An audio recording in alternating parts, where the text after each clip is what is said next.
হে যুবক ভাইয়েরা, আল্লাহকে ভয় করুন। ওই ভয়াবহ দিবসের কথা স্মরণ করুন, যেদিন আপনার জীবনে সব সুখ ও আনন্দ বিলাসকে ধূলিসাৎ করে দেবে। সেই দিনের কথা স্মরণ করুন, যেদিন আপনি হবে নির্জন কবরের একা বাসিন্দা।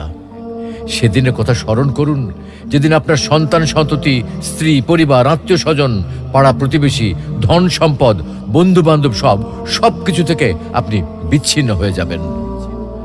কবরের সংকীর্ণতা ও ঘুটঘুটে অন্ধকারের কথা কি আপনার একবারও মনে পড়ে না? কবরের বিভীষিকাময় ও ভয়ঙ্কর অবস্থা কি আপনার স্মরণ হয় না? কবরের শাস্তির ভয় কি আপনার অন্তরাত্মা প্রকম্পিত হয় না?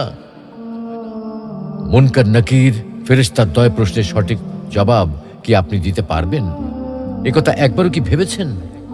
অনুরূপভাবে কবরের অপুরন্ত সুখ ও অনাবিল শান্তির কথা কখনো কি আপনার হৃদয় পটে জাগ্রত হয় না? তাই বলছি, হে যুবক ভাইয়েরা, আর দেরি না করে দ্রুত ছুটে আসুন মহান আল্লাহ রাব্বুল আলামিনের বিশাল ক্ষমার দিকে, মহান আল্লাহ রাব্বুল আলামিনের রহমতের দিকে, মহান আল্লাহ রাব্বুল আলামিনের অনুগ্রহের দিকে।